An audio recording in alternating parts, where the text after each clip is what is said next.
The hearing was scheduled for 2 p.m. The Ethics Committee had spent more than 2 years building its case, 27 charges, a public trial, a guilty verdict on 25 of them. Expulsion was days away. And then, at approximately 1:55 p.m., a statement appeared on social media. She was gone. Stay until the very end of this video, because the question everyone stopped asking, where did the $5 million actually go, has an answer that is more specific, more documented, and more damaging than anything that happened inside that hearing room. Sheila Cherfilus-McCormick was a Democratic congresswoman from Florida's 20th District. She had served 3 terms. She was running for a 4th, and on the morning of April 21st, 2026, she was approximately 55 minutes away from facing the most consequential hearing of her political life. The House Ethics Committee had found her guilty. Not alleged, not suspected, guilty. 25 of 27 charges.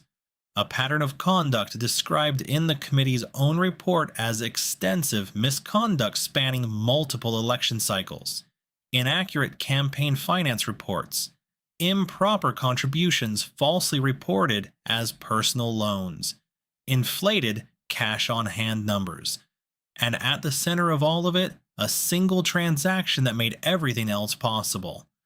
$5 million in federal disaster relief funds that prosecutors say never reached the people it was meant for. Watch what that number means.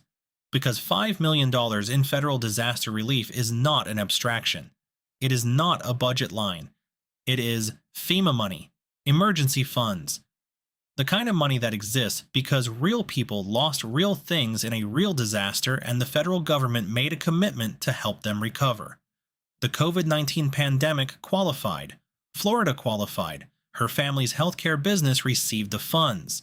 And then, according to federal prosecutors, the money moved. Through a network of businesses, through family members, through structures designed to create distance between the origin of the money and its final destination. Where did it land? In her 2021 congressional campaign. Not in the hands of the people the funds were meant to reach. In political advertisements. In campaign operations. In the machinery of an election she won by fewer than 600 votes. That is not a technicality. That is not a paperwork error. That is the alleged transformation of emergency relief money. Money appropriated for people who had lost their homes, their businesses, their livelihoods, into political capital. And the federal indictment does not stop there. Investigators also found that some of the money was spent on luxury goods, jewelry, designer clothing, items that appear nowhere in any definition of COVID-19 disaster relief and everywhere in the documentation of how this money was actually used. Pay close attention to what comes next, because this is where the story stops being about one congresswoman and starts being about a system that allowed this to go on for 2 years before anyone was held accountable. The Ethics Committee investigation began in 2024. It took more than 2 years. In that time, Cherfilus-McCormick was re-elected. She ran for a 4th term while under active federal indictment. She appeared in Miami federal court in January 2026 and declined to enter a plea. She continued representing Florida's 20th District while prosecutors built a 15-count case that carries a maximum sentence of 53 years in prison. The Ethics Committee held a rare public trial, not a hearing, a trial. The kind of proceeding that has happened only a handful of times in congressional history, and at the end of it, the committee delivered its verdict. Guilty, 25 charges. Substantial evidence of conduct consistent with the federal indictment and more extensive misconduct beyond it. The next step was sanctions. Expulsion was on the table. A 2/3 supermajority would be required. And bipartisan support for that threshold was growing. Even fellow Democrats were saying publicly that they could no longer support her continued presence in Congress. Notice what happened at this moment, because the sequence matters more than any single event. For 2 years, the system moved slowly. Investigation, report, public trial, verdict. Each step procedurally sound, each step deliberate, each step building toward the moment when the House of Representatives would be asked to make a formal decision about whether someone found guilty of stealing federal disaster funds should continue serving in Congress. And then, 55 minutes before that moment arrived, she posted a statement online. Now we are at the 3-minute mark, and this is the part most people are not talking about, because everyone is focused on the resignation, on the timing, on the fact that she walked out before the committee could vote. But the resignation did not end the story. It changed the venue. Drop one word in the comments right now. Escape or strategy? Because that word is actually the question federal prosecutors are now answering. And keep watching, because what comes next is why this story is not over. Her statement, posted to social media and read aloud on the House floor while she was absent from the chamber, said the following. This was not a fair process. Rather than play these political games, I choose to step away so I can devote my time to fighting for my neighbors in Florida's 20th District. I hereby resign from the 119th Congress, effective immediately. She added 4 words that her attorney later emphasized to reporters. This fight is far from over. The Ethics Committee, stripped of jurisdiction the moment she resigned, never held its sanctions hearing. The vote on expulsion never happened. The committee's 2-year investigation ended without a congressional consequence.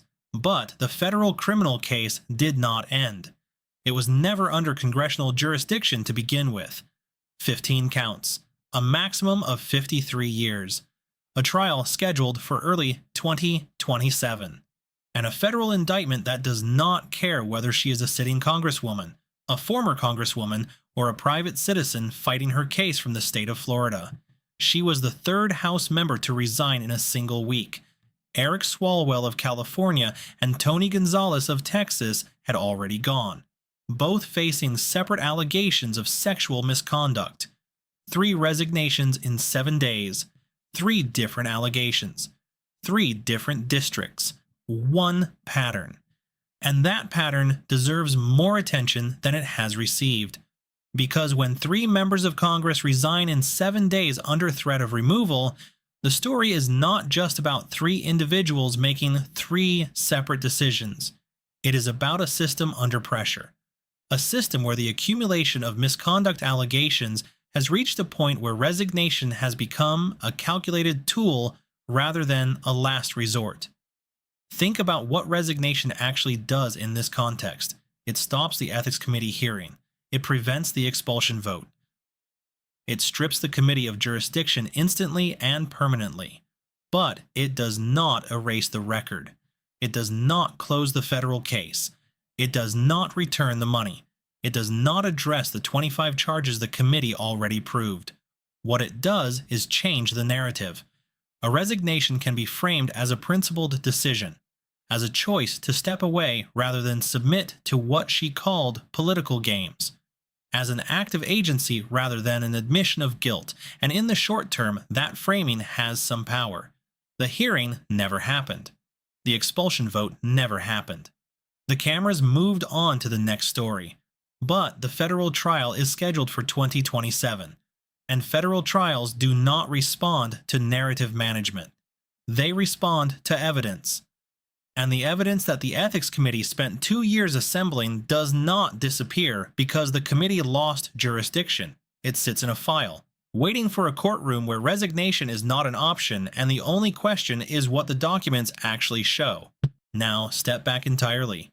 Because what happened on April 21st is part of a much larger question about how accountability actually works inside the American political system. The Ethics Committee process exists for a reason. It is slow by design. It is deliberate by design. It gives members due process. It builds a record. It reaches conclusions only after extensive investigation. And when it reaches a conclusion as serious as the one it reached in this case, 25 charges proven, substantial evidence of federal criminal conduct, misconduct spanning multiple election cycles. The expectation is that the process will produce a consequence. What it produced instead was a resignation timed to the minute, filed at 1:55 p.m., announced while she was in Washington with her family, quote, digesting this development. Read on the House floor while the chair she had occupied for 3 terms sat empty. The resignation stripped the committee of jurisdiction. It prevented the sanctions hearing. It stopped the expulsion vote before it could be scheduled. It did all of this legally, procedurally, within the rules.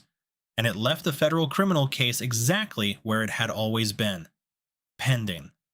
Moving toward a trial date in 2027. Carrying charges that do not disappear when a congressional seat does.